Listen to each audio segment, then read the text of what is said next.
can see this most dramatically and rapidly in Kursk, the area of Russia that the Ukrainians have been able to occupy for the past several months, where their position is eroding rapidly now. Firstly, let's welcome to Drive and say good afternoon to Eric Greene, who was Senior Director for Russia in the U.S. National Security Council from 2021 to 2023.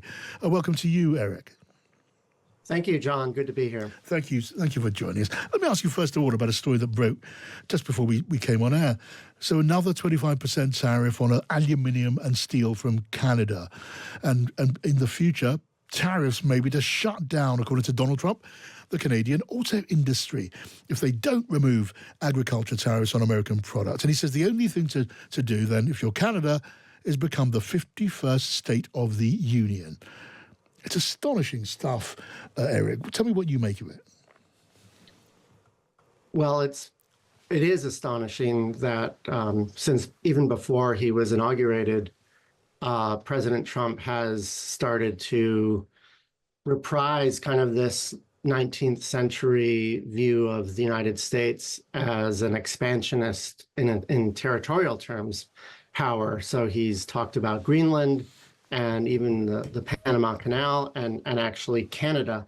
So I think this is really uncharted territory, and there's still questions whether this is a negotiating tactic or whether it's actually sincere. But the fact that he keeps repeating the idea of expanding American territory, it's giving people pause and making them think that maybe he is actually serious about this. Yeah, and he's not just talking about it, he's imposing these tariffs and calling the Canada-US border an artificial line of separation. Oh, my goodness me. I do want to get your thoughts, especially now, Eric, on the talks in Jeda in Saudi Arabia. Do you have high hopes of an agreement in Jeda on a Ukrainian ceasefire? I think this is just one step in that direction that President Trump is seeking. One thing that could come out of the Jeda discussions is a revival of this bilateral minerals deal between the United States and Ukraine. Another topic on the subject of ceasefire, the Ukrainians have floated this idea of having a cessation of airstrikes and attacks in the Black Sea. But a full-scale ceasefire obviously would require Russian buy-in as well. So that's a subject probably for a later date. Yes, and there's no sign, certainly not so far, that Vladimir Putin is in the market for a ceasefire. What are your own thoughts about the pressure that's been applied, the colossal pressure that's been applied on Ukraine? And obviously I'm thinking of the halt on arms supplies and on blocking vital intelligence, which has already helped, well, to put it very, very bluntly, but accurately, it's helped Russia kill Ukrainians. That is absolutely correct. What we've seen over the last 2, 3, 4 weeks is that the United States has moved from a posture where we were together with Europe and Ukraine facing off against Russia. These are kind of the 4 major protagonists in this conflict. And now the United States has moved from a position where we were foursquare with Ukraine and our European allies to a different stance. And it's not clear whether the administration wants to be a neutral mediator. That's something that Donald Trump has suggested.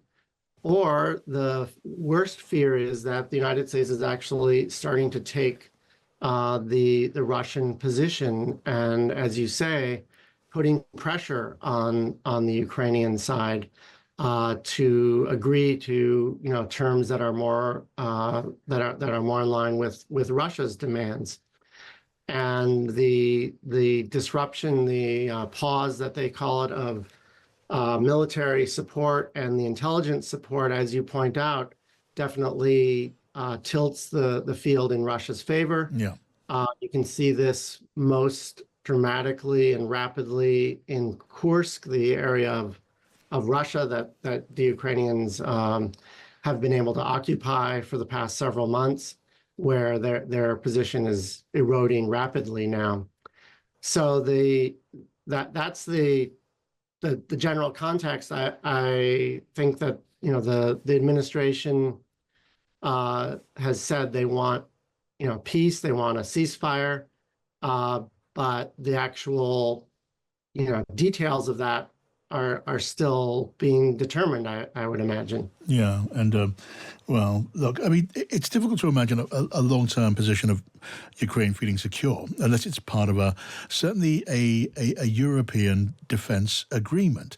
And given that we know for sure that President Trump will not consider Ukraine as a candidate for NATO, and there are others inside Europe who would take the same position, is the logic there would have to be a European NATO, something that could admit Ukraine and not rely on America? Yeah, I think the way to think about this is for Ukraine to be secure after whatever ceasefire or agreement is reached, you need a combination of security guarantees, diplomatic assurances from other countries to come to Ukraine's assistance in the event of trouble in the future. And you also need a very strong Ukrainian deterrent force. And this is being built, as we speak. The Ukrainian defense industry is booming. They're developing and innovating very quickly. And I think the way to think about it is if you have a stronger outside deterrent, obviously NATO would be the gold standard of that, then you would need to rely less on your indigenous deterrent capabilities. Yeah. But as you suggest, if the outside assurances are not from NATO or from a very robust coalition of the willing, then Ukraine is going to need to take more steps to strengthen itself and sort of be in a self-help mode. So unfortunately, the NATO discussion seems to be receding from the agenda. So, but at the same time, now the Europeans are beginning to talk more seriously about a coalition of the willing that can come in and provide reassurance or a tripwire, some kind of force inside of Ukraine to deter Russia in the future. Right. And I think that's the direction of travel now. I think it would be great if the United States was able to provide, some assistance and some support to such a force.